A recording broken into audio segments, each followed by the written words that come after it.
I'll be starting on a 3-part series on the theme of love. And providentially, our Filipino brethren, they put out all the things about love, Yes. and faith, hope, and love. And we didn't plan to coordinate, but it so happens. Yes. Okay? So by the grace of God, all things work out for His good and for His glory. Amen. Now, this 3-part series will cover, first of all, make love your goal, and then make love your character, and make love your security. And today we are going to talk about the first of the 3, that is, make love your goal. Now, I'd like to turn your attention to 1 Corinthians 13, which was read to us a while ago, just a minute ago. And it is a well-loved passage. Many times people read 1 Corinthians 13 during weddings because it is such a wonderful chapter on love. Now, there are, however, sometimes in our hearts we think that we already know, meaning that I already know this chapter, already know this book. What is there more to say? Okay? Well, I suggest this, that is, there is really a lot to learn from the Word of God. So do not be proud of what you know. I'm sure you know a lot. But we can instead be humble because there's so much more that we don't know. Yes. So yes, indeed, I'm sure you know a lot about this passage already, but I think there's still so much more that we don't know. In fact, while I was preparing this sermon, and I come across this text, I was actually revisiting things that I did in my more academic days on Greek grammar, because of this word if. If I were to speak with the tongues of men and angels and so forth. So there are actually 4 ifs in this passage. And the word if is actually significant. Okay? It is called a conditional sentence or conditional clause. I think in Chinese you call it 若是, yeah. If something happens and then something else happens. So it is used for comparison. Okay? There are actually 4 clauses in the Greek, or 4 types of if clauses, conditional clauses, but I will not go into all of them, just that this one is easy to understand. Okay, the first one is if, let's say, if I speak in the tongues of men and angels and I do. Okay. The other one is to say in such a way that means if I speak in the tongues of angels and I don't. That's a second class condition. The third one is like what we normally say is blank. It's if, maybe, maybe not, we don't know. Okay? And then there's a fourth one. So here it is neither number 1 or number 2, but it is number 3. And therefore it is easy for us to understand because it is just a conditional sentence of possibility. So here we see all these statements. Now, all these statements actually point to something. It suggests something good and something even better. It says, if I have all these good things and I don't have love, it is nothing. I am nothing. In fact, there is this book I read a long time ago by this guy called Jim Collins. It says, good is the enemy of great. Good is the enemy of great. Because sometimes when you already have the good thing, it keeps you from striving for that which is great. Now, this was actually written in light of businesses. It talks about why is it some businesses move from good to great and some businesses are stuck with good. Okay? So today we are asking ourselves the same question. Why do some Christians make the leap from good to great and some don't? And some just stay at that which is good. And so here, Paul points out 4 good things that can keep us from the thing that is really great. And these good things, however, are inconsequential if we do not have love. So then, we need to understand that the Bible is a powerful book because even before, 2,000 years before this person wrote this book, it was already written in the Bible. Right? That there are these good things. And these good things can keep you from that which is truly great. So what are these 4 conditional clauses? Well, first of all, it says that the spiritual experience of tongues is good, but true greatness with God is when we love. Yes. The second is that the intellectual insights into God's truth is good, but true greatness with God is when we love. And the third is, accomplishing great things is good, but true greatness with God is when we love. And the fourth one is, selfless sacrifice is good, but true greatness with God is when we love. So there are four statements, four ifs, and it tells us the good thing and the great thing. Okay, how we move from that which is good to that which is great. Okay, so we'll start with the first one. The spiritual experience of tongues is good, but true greatness with God is when we love. The first verse says, if I speak in the tongues of men and of angels, but have not love, I am but a noisy gong or a clanging cymbal. Now the Apostle Paul was answering a question about tongues. In the earlier chapter, he started in chapter 12 by saying these things. He talks about now concerning spiritual gifts. So he talks broadly about their subject and about spiritual gifts. And then he talks about the greatest thing, and that is love. And then in chapter 14, then he talks about how tongues speaking needs to be done in the context of all the spiritual gifts, and how tongue speaking needs to be expressed and understood and practiced in the context of love. Okay, so this is where Paul brings everything together in, and the central chapter that we look at is chapter 13. So Paul is actually saying very tactfully, he says, if I speak in tongues of men and of angels and have not love, I am nothing. Actually, he's telling the Corinthians, if you speak in the tongues of men and of angels and you don't love, you are nothing. Okay, but of course he doesn't say it pointedly, right? He says, if I, and then we are then to internalize this and say, yes, it applies to me. If I have these spiritual gifts and I do not have love, then it is useless. He says this, in fact, not only is it useless, you would be like a noisy gong and a clanging cymbal. You know, gongs are nice, cymbals are nice when it is played in an orchestra. Yes. If you only have a gong or a cymbal and you know, it's jarring, it's irritating, it's intolerable. Yeah. Okay. And so he's saying that tongues is fine, but there is a role to it.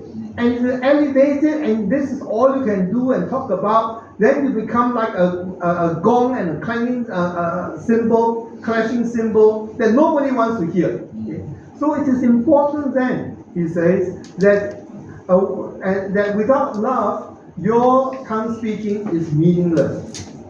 Is your tongue speaking because you love? Or is your tongue speaking done as an expression of love?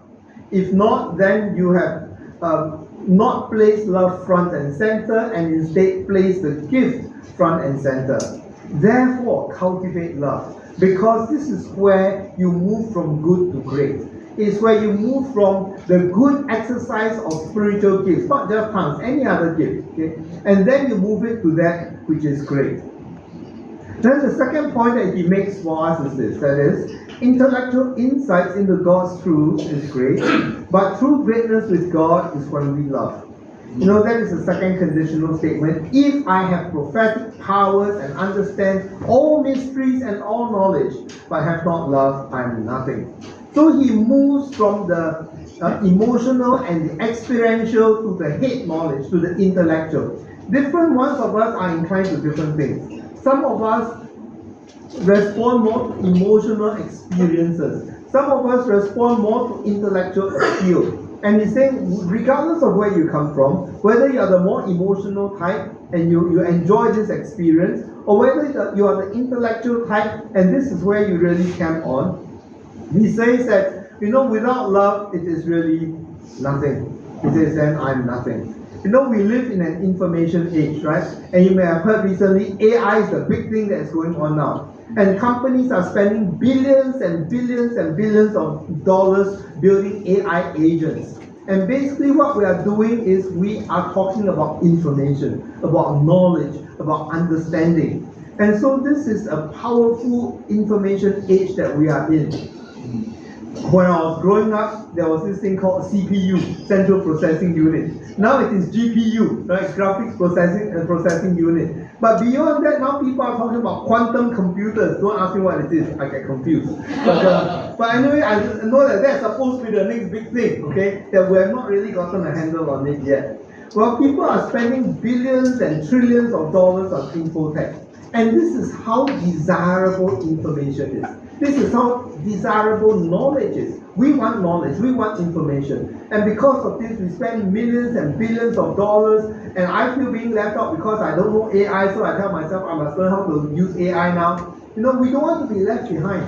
And information is that important to us. And yet, Paul says, if I have not love, I am nothing. All these things amount to nothing if you do not have love in your heart.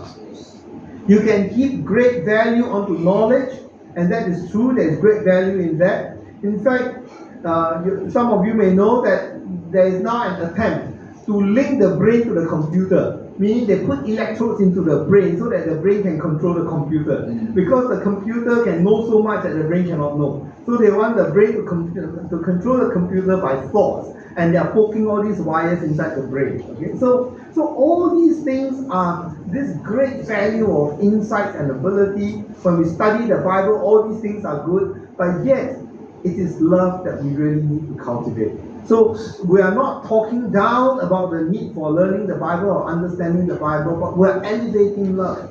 And the Apostle Paul says, without love, all these things are useless. Whether it is knowledge about the world around you, whether it is knowledge about the Bible, all these things do not count for anything if we do not have love in our hearts. And the third point from the passage is this. Accomplishing great things for God is good, but true greatness with God is when we love. So again, this is a third conditional statement. It says here, if I have all faith so as to remove mountains and have not love, I am nothing. So the Apostle Paul was talking about what Jesus was saying earlier on in two passages, but one of them is in Matthew 21:21. Jesus answered them, truly I say to you, if you have faith and do not doubt, you will not only see what has been done to the fig tree, but even if you say to this mountain, be taken up and thrown into the sea, it will happen.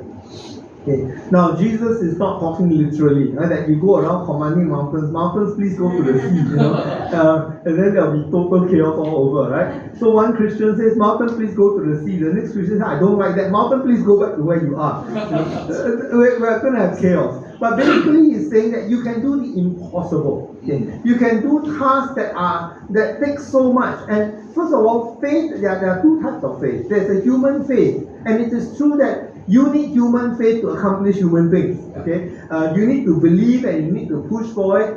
And then when you talk about faith in God, you're talking about faith in God's goodness, trusting in God. Some Christians seem to think that when you have faith in God, it means that you shut out all possibilities of things not according to what you pray. I think there's a good Hokkien word for it. It's called loon. You loon, you hope that something good will happen. I don't know, I was trying to ask around, what's the Mandarin word for Hokkien loon? Not run, it's like persevere, right? You don't want to give up. But, it is like, well, maybe it is the same word, I don't know. But it's like you are just hoping and you cast out all sorts of other possibilities, right? And then people call that faith. Actually, that's not faith. That's called desperation. Okay, so faith is trusting in God, that God is a good God, and according to His goodness, He's going to answer our prayers. According to His goodness, He's going to bless us. And so when you have great faith in God to do great things, yes, great things will be done through you.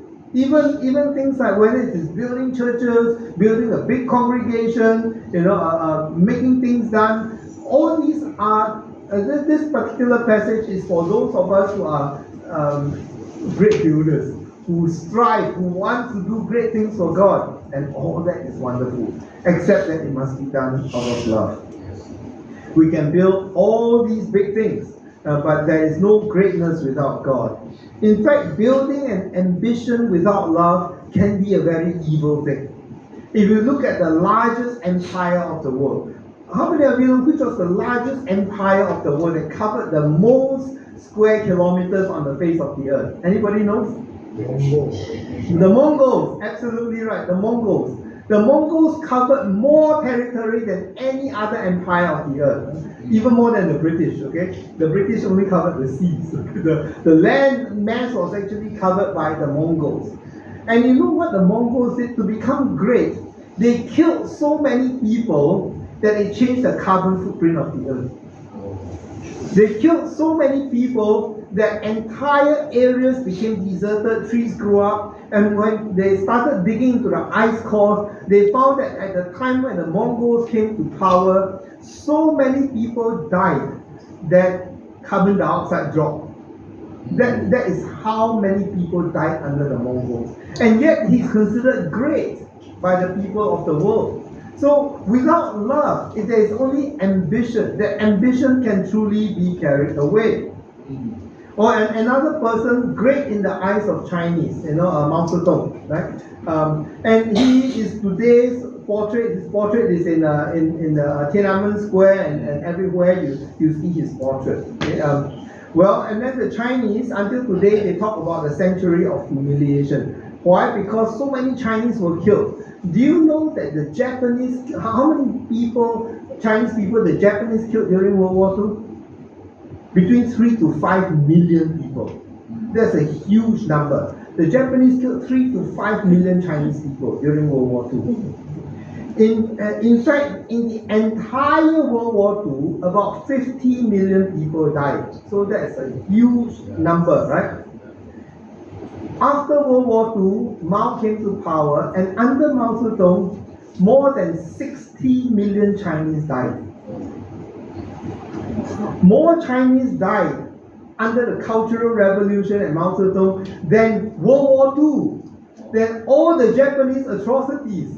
And today the Chinese are taught to hate the Japanese and love Chairman Mao because he's so great, he's done all these great things for us. Well, ambition. Ambition is a terrible thing. I'm not saying that what the Japanese did to the Chinese was good, it was bad. It was also driven by the desire for greatness. Mao Zedong, same thing. The desire to unify the country for greatness, the great leap forward, has caused the death of more people in China alone than the entire fight in World War II. So, the Bible is truly to the point. When it says that you want to accomplish great things, that's fine.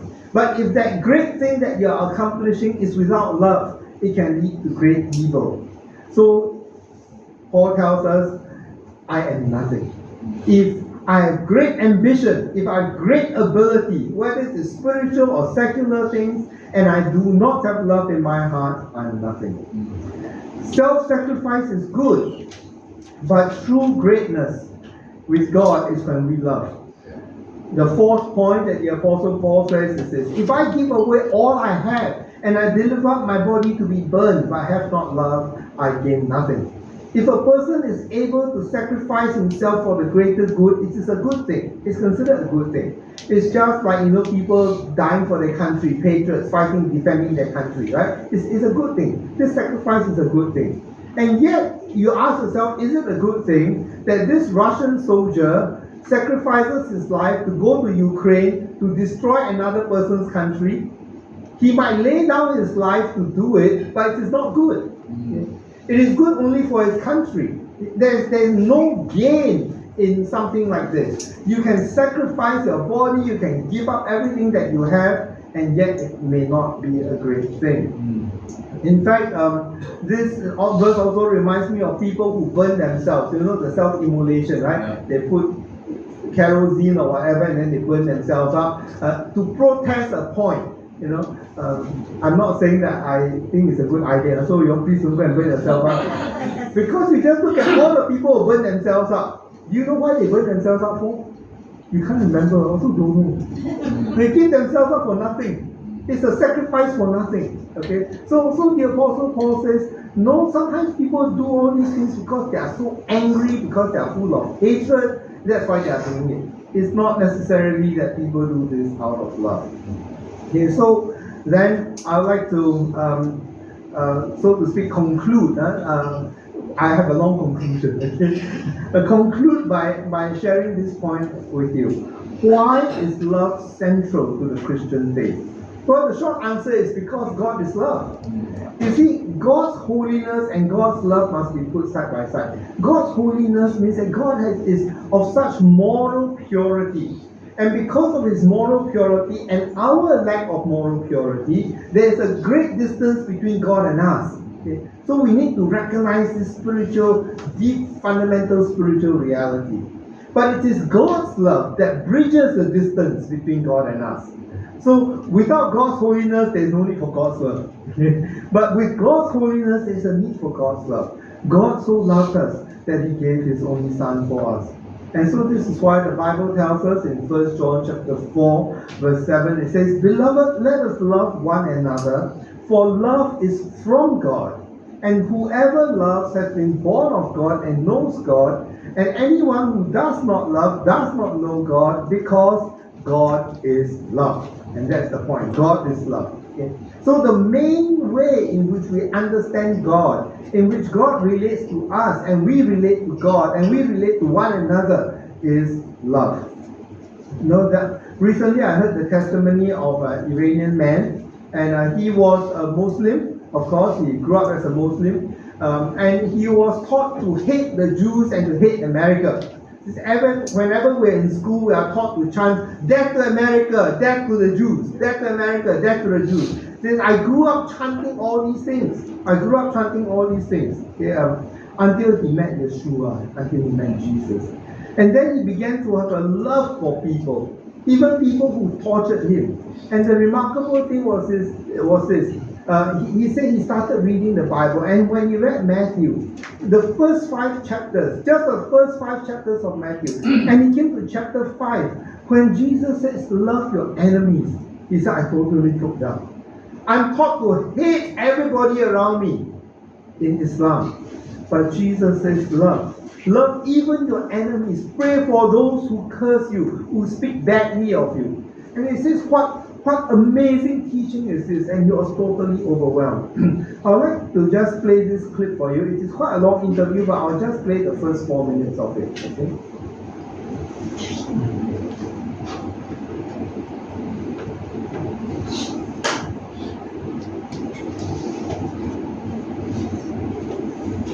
Can I have the volume, please?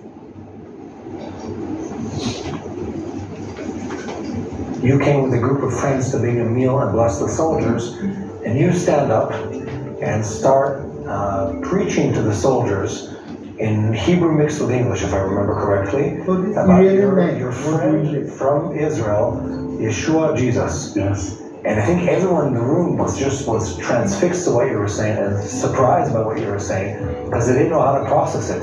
An Iranian who was Muslim, who came to believe in a Jewish Messiah, and then moved to Israel to bless the Jewish people. But maybe walk us through how you ended up in that room, in front of a group of soldiers, part of the My Soldiers, talking about your personal faith. Thank you, Matt, for having me. You know, I grew up in Iran as a Shiite Muslim, and all my life I was told to hate the Jews and hate Christians, hate Israel, America. And every morning in the school they told us to shout "Death to America, death to Israel." And this is how I grew up. In our textbooks in the school, we had like caricatures of Israeli soldiers looking very mean, killing the Palestinian baby and the baby's crying. So, you know, to create a hatred toward the Jewish people and Israelis, to demonize the Jews.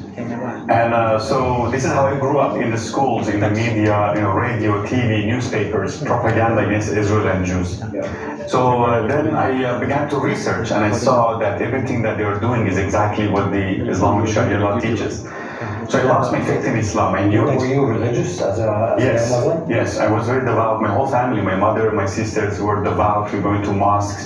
And as a Shiite Muslim, we used to go beat ourselves, you know, on the streets. And everything they told us that Israel is doing to Palestinian, the Islamic regime was doing it to us. But I knew there was a God, and I began to cry out to God, and I began to look for him and search for him and say, "God, if you're real, who are you? If you're not real, what am I doing here?" So when I was 19, for the first time I heard about Yeshua, and in Iran it's illegal actually, the Bible is illegal. Really? Yes, actually it's death penalty if you leave Islam and become a Christian. First time I said, no, I don't want this. This is another Western religion, this is like the same family maybe with Islam. But God didn't give up on me. I keep hearing. And then eventually the third time I heard that Yeshua died for me on the cross and he rose from the dead. And if I believe in him, I'll be saved. Eventually I opened my heart. I said, okay, Yeshua, if this is true, if you died for me and you rose from the dead, then come into my life, show me. I want to see. I don't want to be deceived again by another religion. And the moment I say that, the heat went through my hand, the warmth, it went through all my body. I began to shake, and I started crying, and I felt this love I had never felt before. I felt this joy and this peace. It's like as if someone lifted 200 pound of weight off my shoulder. Was this still in Iran? Or Yes, it's still in Iran, yes. I just began to have this love for people around me, even for people who tortured me and hurt me. I began to forgive them and feel love. Eventually I began to look for a New Testament for the gospel. And as I read from Matthew chapter 1 through Matthew 5, I began to cry. And I saw the difference. I saw Jesus was a Jew from Israel. And I saw that he says, love your enemies and pray for those who hate you and despitefully use you. And the contrast, in Islam it says to kill those who don't believe in Allah, especially Jews and Christians. It curses Jews and Christians. And then here, Jesus is saying to bless people, to forgive, to love, to go the extra mile. It was completely different. So my life was completely changed. And God just put a love in my heart for Israel, for the Jewish people. Thank you. So you see, what happens is this. When we have God in our hearts, when Jesus comes into our lives, then we learn love. We experience God's love, and because we experience God's love, then we are able to love. Because until and unless we experience the love of God, it is very, very difficult for us to love somebody else. A person touched by God's love will love God and will want to love his neighbor. Before you are touched by the love of God, you don't even want to love your neighbor. You can't even be bothered. In fact, you love to hate some neighbors. But when the love of God comes into your life, you will want to love and you will want to learn how to love. 1 John chapter 4 verse 20 says, if anyone says, I love God and hates his brother, he's a liar. For he who does not love his brother whom he has seen cannot love God whom he has not seen. And this command we have from him, whoever loves God must love his brother. So then this is what the Apostle Paul tells us, that we have to make love the goal of our lives. Whatever we do in our lives, it must be conditioned, it must be seasoned by love. We can put any other good motives to it, but it is not good enough. It must be done out of love. The Lord has imprinted certain words in my heart, and there's a word of this hymn. It was written by this guy who lived in the 10th century. Wrote in Latin, and then they translated it to German, and then they translated it to English. And this is one of the stanzas, and I think it's the third stanza that says, what language shall I borrow to thank thee, dearest friend, for this thy dying sorrow, thy pity without end? Oh, make me thine forever, and should I fainting be, Lord, let me never, never outlive my love for thee. And it is that last line that has grabbed me. And there are many, many times in my life when I repeat just that last line, Lord, let me never, never outlive my love for thee. The day that I stop loving you, let that be my last day. Then my life is no longer worth living. Then I've forgotten what love is. Then I've forgotten how to love. So Lord, let me never, never outlive my love for thee. Then when we keep our love for God, we will do everything out of love. So the Apostle Paul tells the Corinthians, when you exercise the spiritual gifts, when you speak in tongues, you will do it out of love. When you have intellectual pursuits, it is done out of love. When you have your ambition is directed by love. When you make sacrifices in life, it is done out of love. And let me expand a little bit on what the Apostle Paul is saying. That is, Paul is teaching us that when we carry on with our marriage, then we are to do it in the context of love. We must not forget that love. that motivates us to get married in the first place. We need to continue in that love. And children are a blessing, but children can also be a real pain. Okay, so parents can forget that the children are a blessing, and they no longer do child raising in the context of love, because it's my duty, so I do it. I quickly grow up, then get out of the house. Okay, but the Apostle Paul reminds us that all that we do, our motives must be driven by love. Or caregiving. Sometimes some of us need to look after our aged parents. And for some of us, it is harder than other people. Well, that must be done out of love. When you tell others about Jesus, it's not because you want to have a feather in your cap. It's because you love them. Okay? Or when you are at work, the things that you do at work, it's not just a work a day because you get a salary. It's because you love the people around you and you want to bless them. Recently somebody said, and I've done some real estate sales before, and I find it a great blessing to do it because I'm blessing people. And then when somebody heard that, he says, I think you enjoy this work a lot. I said, actually, not really. What I really enjoy is my ministry here, because that's my calling. This is something, but even this is something only at the side. I'm motivated by love. That is, I want to be a blessing to these people that I'm serving. When I was in the army, I was a PT instructor, and PT instructors love to torture people, right? They use PT as an opportunity to torture people. I don't. Okay? In fact, after I finished my NS and all that, I ran into some of my old trainees, and they say, you're the only PTI who doesn't make torture his First Amendment.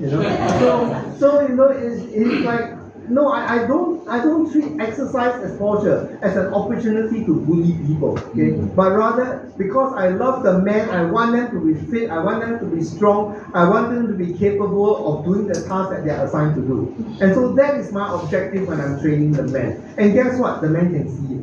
Okay? When you do something because it's your job, because you are satisfying your own ego, your own desire to hurt people, your own bullying passions, all these people can also see, right? So I think it is important that we do things out of love.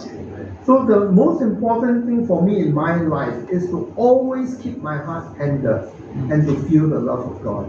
Because when we feel the love of God, it affects everything else in our lives. So the Apostle Paul says, you want to do good things? Well, learn to do the great thing. How do you make the leap from good to great in your life? You can do it only when you have love. That is the Our gracious God, I want to thank you for your word that calls us not to be complacent with the good, but to seek the great.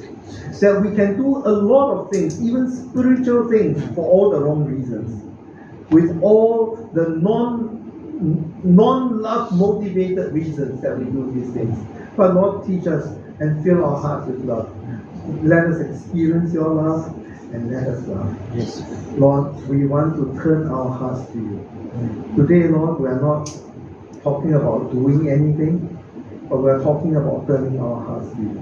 So Lord, teach us that we may turn our hearts to you, so that we may be truly something in your sight. In Jesus' name. Amen.